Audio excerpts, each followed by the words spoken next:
Assalamualaikum warahmatullahi wabarakatuh.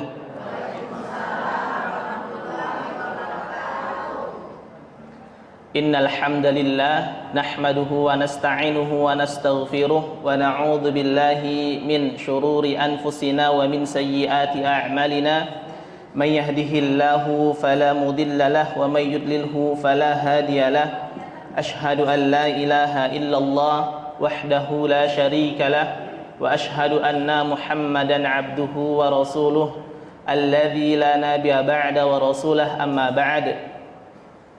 Qala Allah ta'ala ya ayyuhalladzina amanu taqullaha haqqa tuqatih wa la tamutunna illa wa antum muslimun. Wa qala Rasulullah sallallahu alaihi wasallam ittaqillaha haitsuma kunta wa atbi'i sayyi'atal hasanata tamhuha wa khaliqin nas bi khuluqin hasan. Alhamdulillah, puji dan syukur hanya milik Allah Subhanahu wa taala. Pada pagi yang berbahagia ini Allah Subhanahu wa taala memberikan kepada kita begitu banyak kenikmatan. Nikmat sehat, nikmat sempat, dan yang paling besar Allah Subhanahu wa taala masih menitipkan kepada kita yang namanya nikmat iman dan nikmat Islam. Karena dengan nikmat-nikmat tersebutlah Allah Subhanahu wa taala mengizinkan kita melangkahkan kaki ke majelis ta'lim yang insyaallah diberkahi oleh Allah Subhanahu wa taala. Dan kemudian nikmat iman dan nikmat Islam ini adalah suatu nikmat yang sangat besar yang wajib kita syukuri kepada Allah Subhanahu wa taala. Karena apa? Karena tidak semua insan di muka bumi ini Allah Subhanahu wa taala memberikan nikmat tersebut. Inilah nikmat yang Rasulullah sallallahu alaihi wasallam damba-dambakan kepada pamannya. Akan tetapi apa? Allah Subhanahu wa taala tetap tidak memberikan nikmat tersebut kepada paman Rasulullah sallallahu alaihi wasallam sampai beliau wafat dalam keadaan kufur kepada Allah Subhanahu wa taala. Jadi kita harus berterima kasih, bersyukur kepada Allah agar apa? Agar tetap Allah Subhanahu wa taala menambahkan keimanan tersebut, menambahkan rasa nikmat-nikmat yang ada dalam hati kita semua. Jamaah sekalian rahimani wa rahimakumullah, dan tak lupa juga salawat dan salam kepada Rasulullah sallallahu alaihi wasallam. Semoga kita mendapatkan syafaat daripada Rasulullah sallallahu alaihi wasallam dengan memperbanyak bersolawat kepada baginda Nabi Muhammad sallallahu alaihi wasallam. Semoga kita dijadikan umat beliau dan dipersilahkan untuk meminum telaga Kautsar yang disediakan kepada Rasulullah sallallahu alaihi wasallam dan para umatnya. Dan semoga kita termasuk bagian daripada umat Rasulullah sallallahu alaihi wasallam. Jamaah sekalian rahimani wa rahimakumullah. Tema kita pada hari ini yaitu cerdas dalam beramal. Kenapa dikatakan cerdas dalam beramal? Karena banyak daripada manusia yang mengamalkan suatu amalan akan tetapi tidak tahu apa konsekuensi daripada amalan tersebut. Banyak. Kita tidak tahu apakah ini ada tuntutan daripada Rasulullah sallallahu alaihi wasallam, apakah ini ada contoh daripada Rasulullah sallallahu alaihi wasallam. Karena setiap ibadah yang kita lakukan itu hendaknya hanya menginginkan rahmat dan ridho daripada Allah Subhanahu wa taala. Jamaah sekalian rahimani wa rahimakumullah, perlu kita ketahui ya, apa saja sih syarat diterimanya amal ibadah? Apa saja syarat diterimanya amal ibadah? Untuk diterimanya amal ibadah itu ada dua syarat, jamaah sekalian. Ada dua syarat. Yang pertama yaitu ikhlas karena Allah Subhanahu wa taala. Ini harus.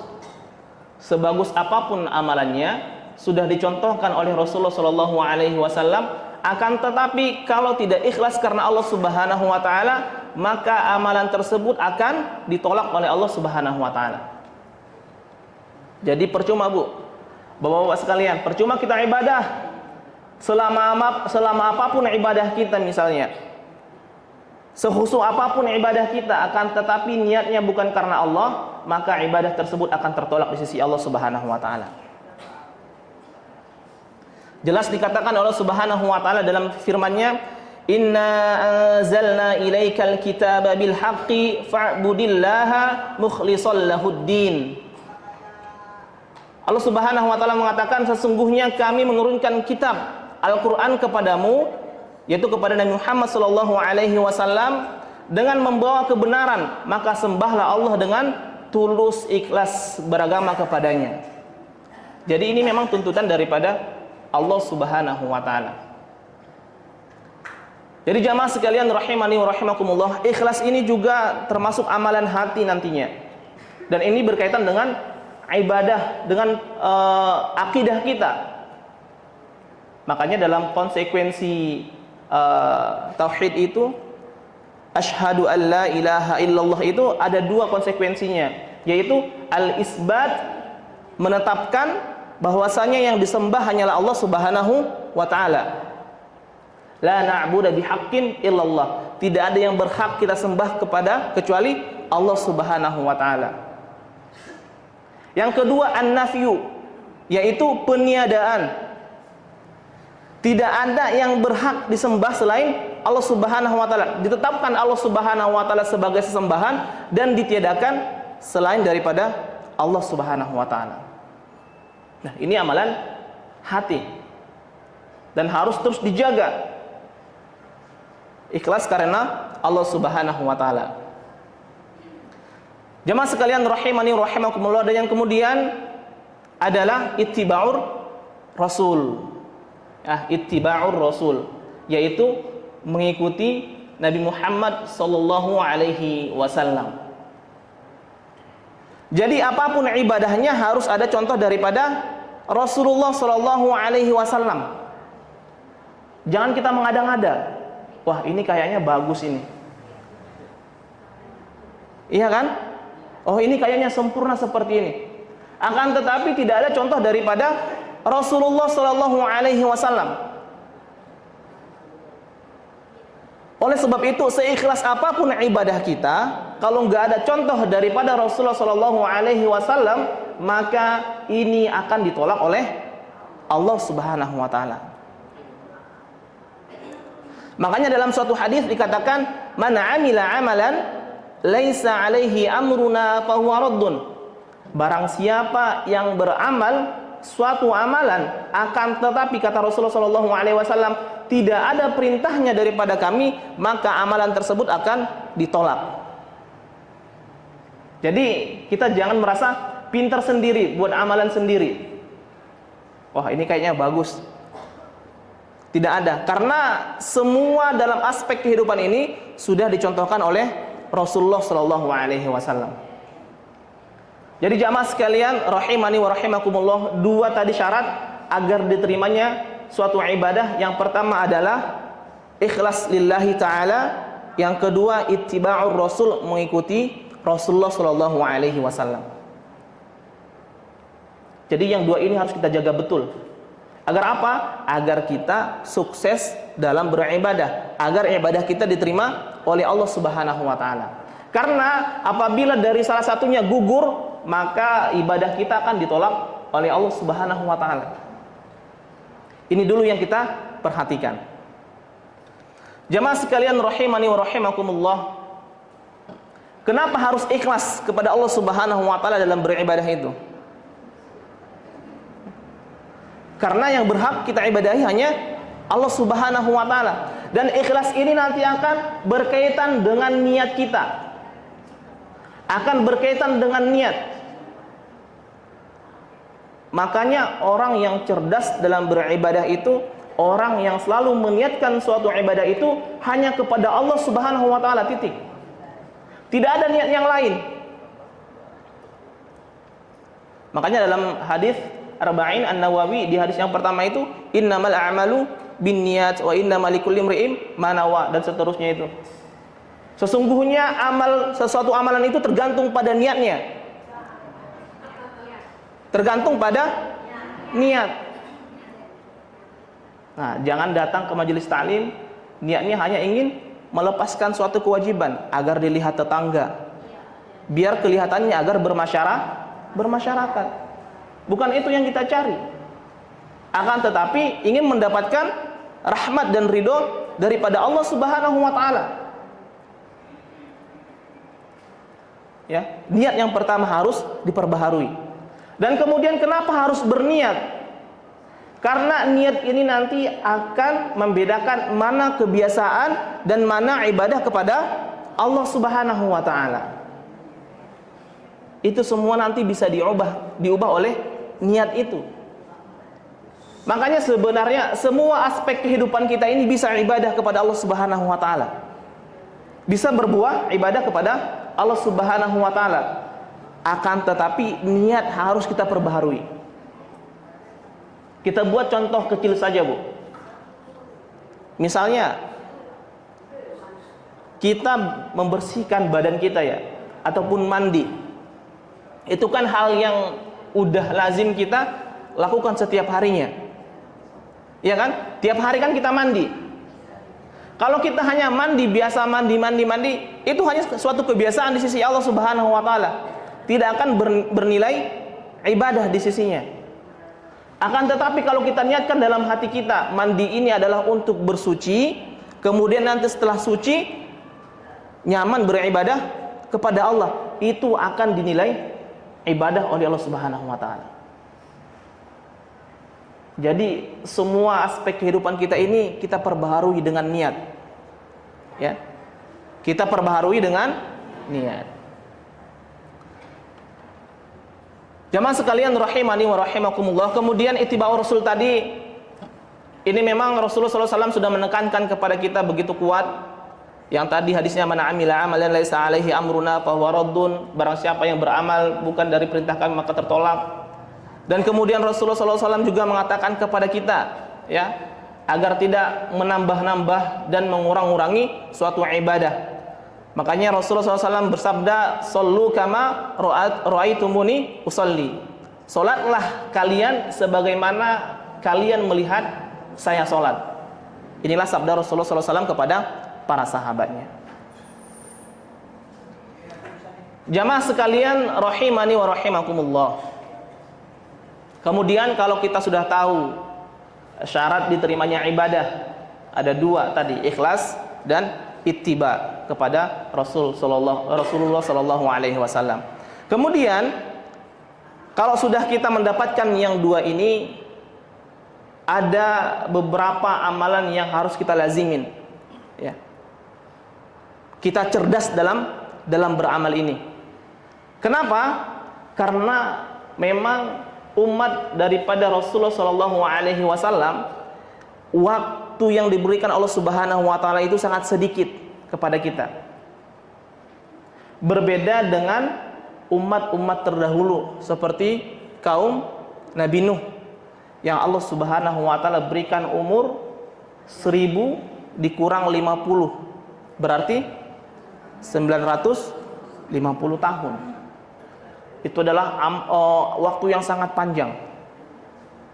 Ya. Kesempatan yang sangat panjang Allah berikan kepada mereka. Nah, kemudian umat Rasulullah sallallahu alaihi wasallam berapa umurnya? Ini dalam suatu hadis dikatakan an Abi Hurairah radhiyallahu anhu, qala Rasulullah sallallahu alaihi wasallam, a'maru ummati ma baina sittaina ila sab'ina wa aqallahum min yajuzu dzalik. Dikatakan Rasulullah sallallahu alaihi wasallam, usia umatku umumnya berkisar antara 60 sampai 70 tahun. Jarang sekali di antara mereka melewati angka itu. Hadis riwayat At-Tirmidzi. Jadi umur umat Rasulullah sallallahu alaihi wasallam itu sekitaran 60 sampai 70 tahun. Gimana Bu? Di sini udah ada yang lewat 70 tahun? Udah banyak berarti ya Bu ya? Kalau sudah banyak yang lewat dari 70 tahun, berarti itu bonus daripada Allah Subhanahu wa taala. Karena yang kita dapatkan itu hanya 60 sampai 70. Hanya sedikit sekali. Dan kemudian coba kita kalkulasikan berapa jam per hari kita tidur. Ayo Bu, kira-kira berapa jam per hari tidurnya? 6 sampai 8 jam. Sehari hanya 24 jam. Berarti sepertiga ya, sudah kita habiskan untuk tidur. Berarti kalau kita hitung-hitung berapa jam ibadah kita per hari kepada Allah Subhanahu wa taala. Yang fokus ibadah kepada Allah Subhanahu wa taala itu berapa jam per hari? Ada 2 jam Bu atau 3 jam? Hah? Sholat yang 5 waktu berapa menit? Paling-paling 5 menit ya, kelar. Itu udah khusyuk banget itu kalau 5 menit. Iya kan? Berarti waktu kita banyak yang habis. Udah tadi jangkanya pendek daripada Allah Subhanahu wa taala, kemudian di keseharian kita juga banyak yang kita sia-siakan. Nah, justru daripada itu, kita harus cerdas dalam beramal. Apa sih amalan-amalan yang harus kita lakukan? Walaupun jangka umur kita yang dikasih Allah Subhanahu wa taala sangat sedikit, kemudian keseharian kita banyak juga dipakai dengan hal-hal yang mubah, bukan ibadah. Apa sih yang akan pemberat amalan kita di sisi Allah Subhanahu wa taala? Jamaah sekalian rahimani wa rahimakumullah, hadis daripada Rasulullah sallallahu alaihi wasallam ini harus kita pahami, kemudian harus kita amalkan. Karena ini hadis sangat luar biasa dan ganjaran daripada Allah Subhanahu wa taala sangat luar biasa. Rasulullah SAW mengatakan, "Idza mata ibnu Adam inqata'a amaluhu illa min thalathin." Jika anak Adam itu atau kita manusia ini sudah meninggal dunia, maka terputuslah semua amalan kecuali 3 perkara. Jadi kalau sudah dicabut nyawa dari jasad kita ini, maka terputus semua amalan kecuali 3. Nah, yang 3 ini harus kita benar-benar amalkan. Karena apa? Akan menjadi tabungan kepada kita di sisi Allah Subhanahu wa taala. Apa itu? Shadaqatin jariyatin. Sedekah jariyah. Ayo ibu-ibu, kalau ada kesempatan sedekah jariyah, jangan sia-siakan kesempatan tersebut. Ambil. Karena apa? Ini sangat besar imbalannya di sisi Allah Subhanahu wa taala. Ya. Ada pembangunan masjid. Jangan sampai sold out kepada orang lain. Kita ambil bagian di situ. Karena apa? Ketika masjid tersebut masih dipakai ibadah kepada Allah Subhanahu wa taala, maka akan selama itu pahala mengalir kepada kita hatta sampai nyawa telah diambil oleh Allah Subhanahu wa taala. Silakan. Jangan pelit-pelit terhadap sedekah jariyah. Yang kedua, au ilmin yanfa'u bih, atau ilmu yang bermanfaat. Ilmu yang bermanfaat. Ajarkan walaupun hanya sedikit. Makanya sering saya katakan bahkan kepada keluarga saya, kepada jamaah-jamaah saya, kalau ada ibu-ibu punya anak kecil di rumah, ataupun keponakan ataupun cucu, jangan pernah izinkan anak ataupun cucu ibu itu menghafalkan Al-Fatihah dari orang lain. Jangan izinkan, Bu. ambil bagian kita. Kita tuh yang ajarkan kepada anak-anak kita, kepada cucu-cucu kita. Kita ajarkan tuh Al-Fatihah. Kenapa? Karena kemungkinan yang akan dibaca nanti sering dan berulang adalah Al-Fatihah. Bayangin Bu, berapa rakaat sholat dalam sehari? 17. Dan 17 kali dia akan membaca Al-Fatihah. Bayangin aja tuh, berapa pahala yang akan kita panen. Nah, makanya jangan sampai kepada orang lain tuh, cucunya, anaknya disuruh belajar Al-Fatihah, hanya Al-Fatihah saja. Bahkan Rasulullah SAW mengatakan, barang siapa yang membaca satu huruf daripada Al-Quran akan mendapatkan kebaikan, dan kebaikan itu akan dilipat gandakan menjadi 10. Dan Rasulullah mengatakan, saya tidak mengatakan alif lam mim itu satu huruf, tapi alif satu huruf, lam satu huruf, mim satu huruf. Panen pahala Bu, kalau kita ajarkan kepada orang lain. Ini tadi ilmu yang bermanfaat.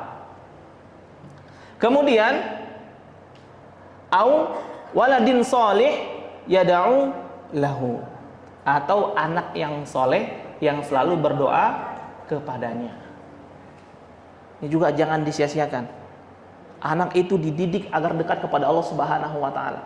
Jangan dididik hanya sebatas berambisi dunia. Dididik tuh agar dekat kepada Allah Subhanahu wa taala. Karena nanti kalau sudah meninggal, apa yang kita harapkan? Doa daripada anak yang soleh. Hanya itu yang bisa mengalir kepada kita. Kalau sudah meninggal, yang lain-lain akan terputus.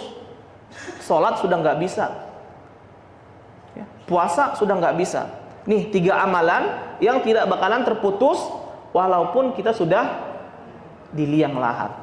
Yang pertama apa tadi Bu? Sedekah jariyah. Yang kedua,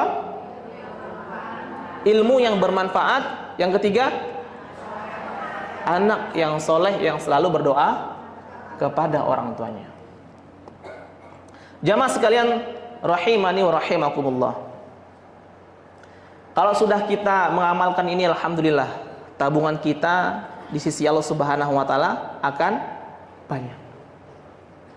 Kemudian setelah kita mengamalkan yang 3 tadi, ada juga hadis-hadis atau firman daripada Allah Subhanahu wa taala yang menjadikan suatu tempat dan waktu yang berpeluang besar sekali pahala di sisi Allah Subhanahu wa taala. Rasulullah sallallahu alaihi wasallam bersabda, "Anin Nabiy sallallahu alaihi wasallam qala la tushaddu ar-rihalu illa ila thalathati masajidal masjidi Al-Harami wa Masjidir Rasuli sallallahu alaihi wasallam wa Masjidil Aqsa." Dari Nabi sallallahu alaihi wasallam bersabda, tidak boleh bersusah payah bepergian kecuali ke 3 masjid, yaitu Masjidil Haram, yang kemudian Masjid Rasulullah sallallahu alaihi wasallam yaitu Masjid Nabawi, dan yang ketiga Masjid Al-Aqsa. Nah, di sini di tempat ini Allah Subhanahu wa taala memberikan kepada kita suatu hal yang sangat luar biasa. Apabila kita beramal di dalamnya, maka Allah Subhanahu wa taala akan melipat gandakan pahala kepada kita. Beda ya Bu ya, salat di masjid kita ini sama di Masjidil Haram, beda pahalanya.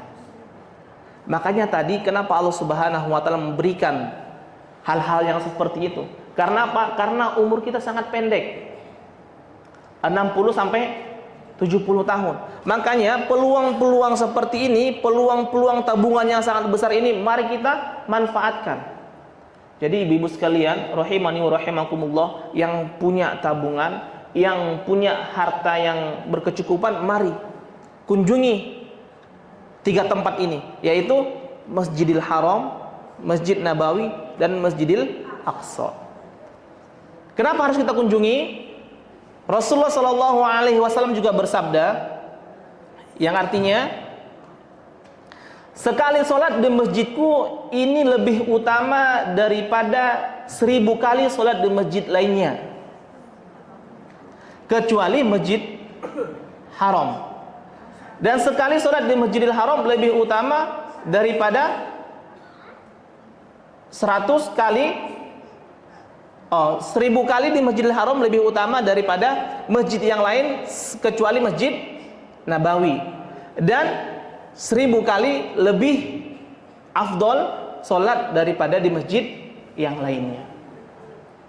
Kan suatu hal yang sangat luar biasa ya Bu ya. Sholat di Masjidil Haram kita lakukan sekali sholat itu sangat luar biasa di sisi Allah Subhanahu wa Ta'ala. Ini motivasi kita nih, agar berkunjung kepada Masjidil Haram, Masjid Nabawi, dan Masjidil Aqsa.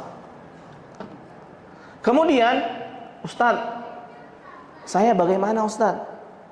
Harta pas-pasan, biaya ke sana tidak ada, gitu ya Bu ya.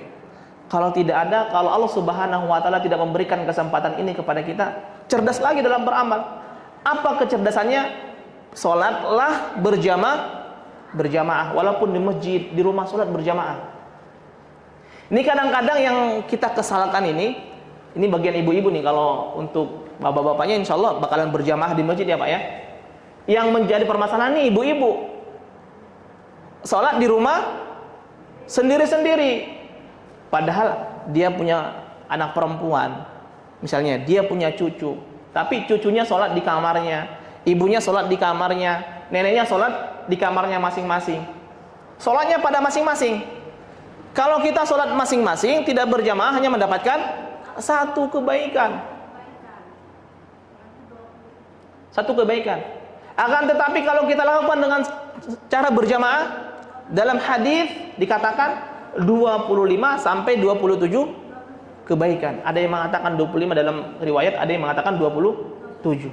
Kan rugi itu. Padahal waktu, tempat sama aja yang dibutuhkan. Ya. Jadi untuk ibu-ibu sekalian, rahimani wa rahimakumullah, kalau sholat di rumah silakan berjamaah. Jangan sendiri-sendiri. Ya kalau berdua ya berdua nggak apa-apa. Yang penting jamaah. Para jamaah sekalian yang semoga dirahmati Allah Subhanahu wa Ta'ala. Dan kemudian setelah ada keutamaan tempat, Allah Subhanahu wa Ta'ala juga memberikan keutamaan waktu kepada kita. Memberikan keutamaan waktu. Mana saja keutamaan-keutamaan waktu yang telah Allah berikan kepada kita, begitu kita beribadah, amalan kita dilipat gandakan oleh Allah Subhanahu wa Ta'ala. Yang pertama, bulan Ramadan. Ya, semoga Allah Subhanahu wa Ta'ala menyampaikan kita kepada Ramadan yang akan mendatang. Ini bulan Ramadan ini Allah Subhanahu wa Ta'ala lipat gandakan juga pahala ketika kita beribadah kepada Allah Subhanahu wa Ta'ala di bulan Ramadan. Ya. Salat yang tadi 27 itu dilipat gandakan lagi oleh Subhanahu wa Ta'ala. Baik sedekah kita, baik sabar kita, baik syukur kita, itu ketika di bulan Ramadan itu dilipat gandakan oleh Allah Subhanahu wa Ta'ala. Jadi jangan pernah sia-siakan bulan yang mulia ini. Kalau kita sudah mendapati bulan yang mulia, seharusnya kita sudah mempunyai tabungan yang sangat luar biasa di sisi Allah Subhanahu wa Ta'ala. Kalau yang umurnya sudah 50 tahun, berarti dia sudah 50 kali menjumpai bulan Ramadan. Berarti kan tabungannya sudah luar biasa tuh. Kalau dia memanfaatkan Ramadannya. Oke lah kita hitung umur 1 sampai 5 tahun ataupun 6 tahun gitu. Nggak tahu menahu tentang Ramadan. Ya sisanya seharusnya kita sudah mempunyai tabungan yang sangat luar biasa. Akan tetapi coba kita lihat jamaah sekalian, pemandangan di masyarakat kita, pemandangan di sekeliling kita. Bulan Ramadan dengan bulan-bulan yang lain itu sama saja. Ramadan datang berlalu saja. Ya. ibadahnya nggak naik. Ini adalah orang yang sangat merugi. Nah, kemudian di dalam bulan Ramadan itu Allah Subhanahu wa taala desain lagi. Ada suatu malam yang sangat luar biasa, lebih baik daripada 1000 bulan. Yaitu malam Lailatul Qadar. Lailatul Qadari khairum min alfi syahr. Ini di hari-hari ganjil di 10 hari terakhir bulan Ramadan. Tapi lagi-lagi tadi banyak yang menyia-nyiakan peluang ini, padahal Allah Subhanahu wa taala telah memberikan kepada kita. Banyak yang menyia-nyiakannya. Kalau kita lihat tuh di bulan Ramadan itu pemandangan yang kita temuin di hari pertama, kedua, ketiga, wah, masjid penuh. Ya Bu ya, sampai keluar-keluar tuh jamaahnya tuh. Itu 1 hari, 2 hari, 3 hari pertama. Hari keempat, kelima, keenam udah mulai berkurang. Udah mulai maju softnya. Sampai 10 terakhir bulan Ramadan apa yang terjadi? Ya yang di masjid memang orang-orang yang rutin ke masjid. Penghuni asli masjid di 10 terakhir bulan Ramadan itu. Ini tandanya apa? Berarti kita tidak memaksimalkan peluang yang telah Allah berikan kepada kita. Bayangin aja Bu, khairum min alfi syahr, lebih baik daripada 1000 bulan. 1000 bulan itu sudah berapa tahun? Berapa? 80-an tahun ya Bu ya? Berarti kita ibadah 1 malam bandingannya di sisi Allah Subhanahu wa taala 80 tahun. Makanya tadi walaupun umat Rasulullah SAW itu sangat sedikit Allah Subhanahu wa taala kasih kepada kita, tapi peluang-peluang ibadah tersebut melampaui daripada umur yang telah Allah berikan kepada kita. Itu istimewanya tuh. Istimewanya di situ. Jamaah sekalian rahimani wa rahimakumullah, dan selain pada bulan Ramadan dan malam Lailatul Qadar, Allah Subhanahu wa taala juga memberikan kepada kita yang namanya bulan haram. Bulan haram. Ada berapa bulan haram? Ada 4. Dan kemudian ini juga Allah Subhanahu wa taala melipat gandakan setiap orang yang beramal di bulan haram ini. Ini dalam Quran dikatakan oleh Allah Subhanahu wa taala yang artinya sesungguhnya bilangan bulan di sisi Allah ialah 12 bulan. Sebagaimana ketetapan Allah Subhanahu wa taala di Lauhul Mahfuz. Pada waktu Dia menciptakan langit dan bumi, di antaranya ada 4 bulan haram. Itulah ketetapan agama yang lurus, maka janganlah kamu menzolimi dirimu padanya yang 4 bulan itu.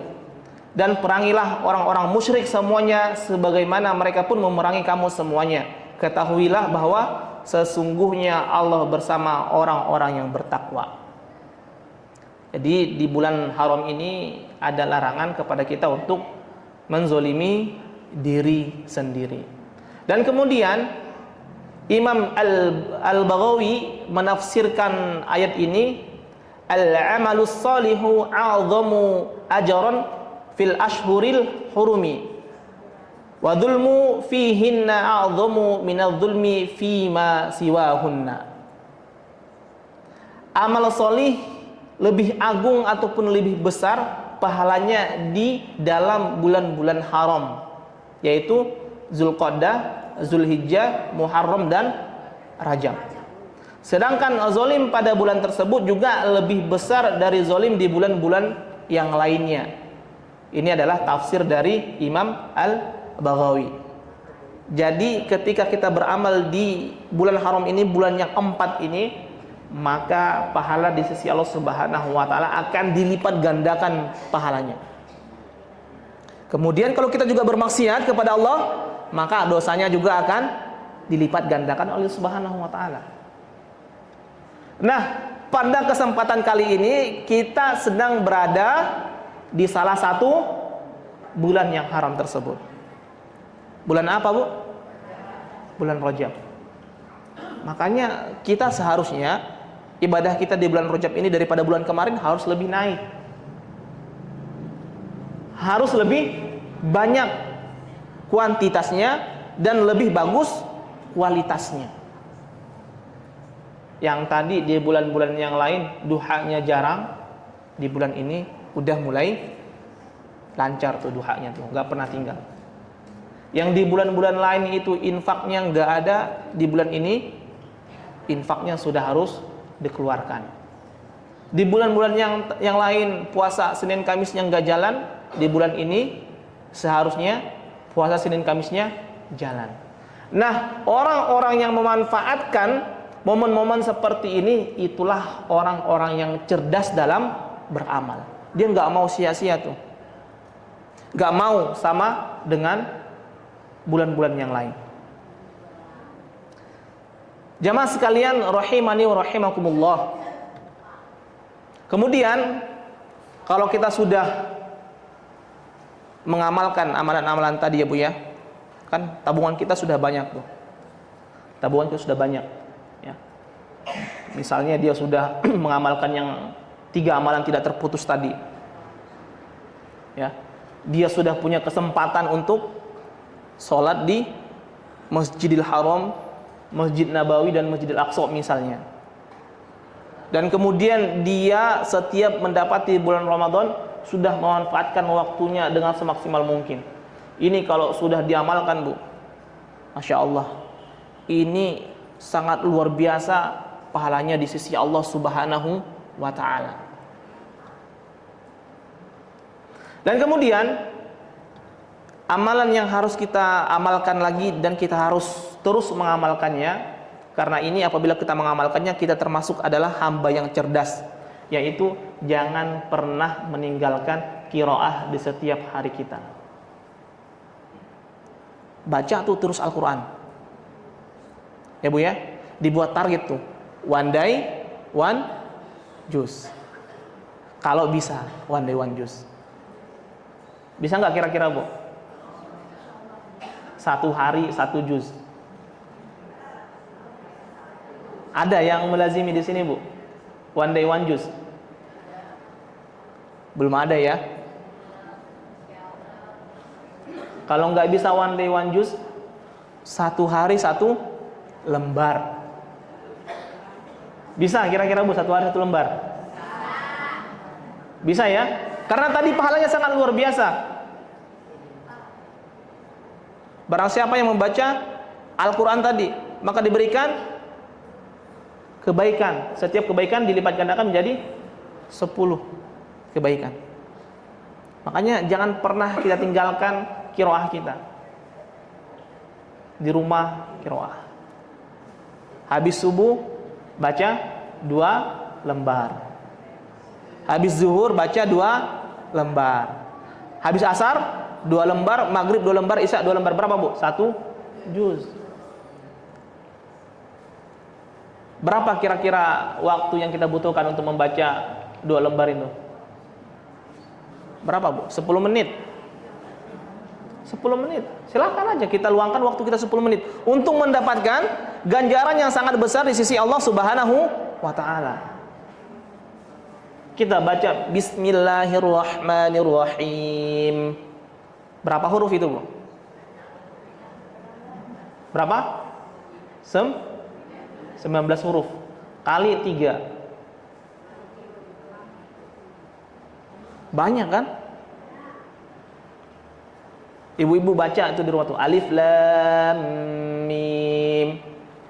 Udah banyak banget pahalanya Bu. Dan kemudian saya yakin nggak mungkin ibu-ibu baca Quran alif lam mim tutup Qurannya.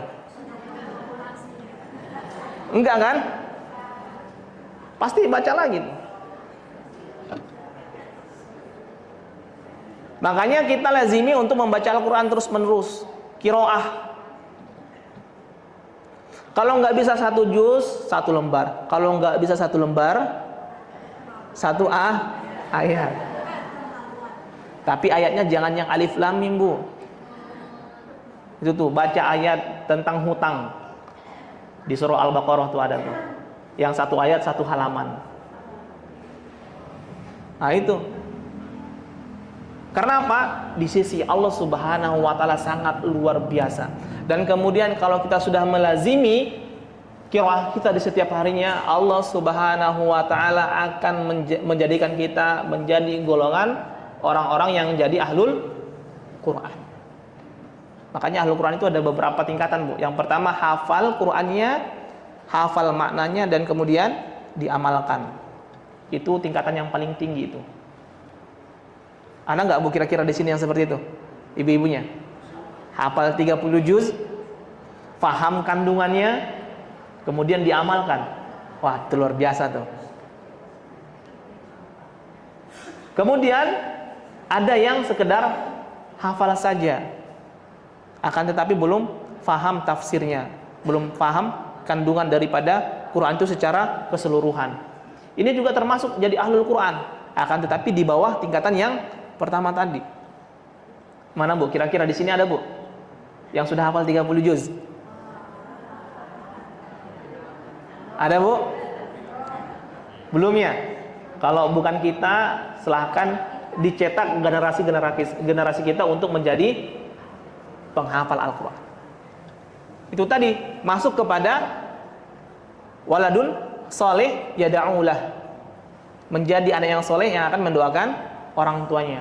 Kalau ibu-ibu sudah punya tabungan satu aja penghafal Al-Quran, anaknya atau cucunya itu penghafal Al-Quran, kemudian dia berusaha mengamalkan daripada kandungan-kandungan Al-Quran itu, apa yang Allah Subhanahu wa taala janjikan kepada kita, nanti di hadapan Allah Subhanahu wa taala anak tersebut akan diperbolehkan menggandeng kedua orang tuanya dan memberikan mahkota cahaya kepada orang tuanya tersebut.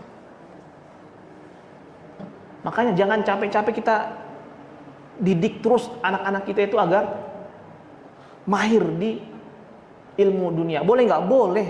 Nggak jadi masalah, boleh. Akan tapi jangan kita lupakan akhiratnya, Bu. Ya, capek-capek kita, oh anak saya ini harus saya didik, harus berhasil dunia, harus ini, kita sekolahkan ke luar negeri misalnya, ke Amerika, Inggris disekolahkan, pulang-pulang dari sana menjadi orang yang sukses. Iya, jadi orang yang sukses secara duniawi. Kemudian apa yang terjadi? Ibunya meninggal dunia. Apa yang anaknya ingat? Nggak ada. Dia sibuk dengan aktivitas dia sendiri, sibuk dengan dunia dia sendiri. Nggak ada yang nggak diingat. Malahan ibunya meninggal, apa yang dia lakukan? Wah, kapan nih pembagian warisan? Ayo, gimana coba? Tapi kalau kita didik generasi-generasi kita menjadi ahlul Quran, ketika ibunya meninggal dunia, ini anak ini nggak pernah akan lupa nih, akan didoakan setiap harinya. Dan inilah yang akan menjadi tabungan kepada kita semua nantinya. Jamaah sekalian rahimani rahimakumullah, kalau kita sudah melazimi amalan-amalan tersebut, dan kemudian kan kita sebagai manusia nih, nggak pernah luput daripada yang namanya lupa dan salah. Makanya dikatakan al-insanu makanu khata' wal insya. Manusia itu adalah tempatnya salah dan lupa. Salahnya bukan sekali, tapi salahnya banyak. Lupanya bukan sekali, tapi lupanya banyak. Dan itu memang sudah kodratnya manusia. Lupa salah. Ya, maksiat dan maksiat kembali. Apa yang harus kita lakukan? Segera tobat kepada Allah Subhanahu wa taala. Dan ada juga nih suatu hadis daripada Rasulullah sallallahu alaihi wasallam yang sangat luar biasa. An Abi Hurairah radhiyallahu anhu anna Rasulullah sallallahu alaihi wasallam qala al-umratu ila al-umrati kafaratun lima bainahuma wal hajjul mabruru laisa lahu jazaa'un illal jannah. Dari Abu Hurairah radhiyallahu anhu, ia berkata, sesungguhnya Rasulullah sallallahu alaihi wasallam bersabda, umrah satu ke umrah yang lainnya adalah penebus dosa di antara keduanya. Nah, jadi ibadah umroh ternyata itu adalah penebus dosa, Bu. Makanya yang punya keluangan rezeki yang Allah berikan, silahkan. Jangan pernah ditahan-tahan tuh hartanya tuh. Silahkan umroh. Agar apa? Dihapuskan tuh dosanya tuh. Dan kemudian haji yang mabrur tidak ada pahala baginya selain surga.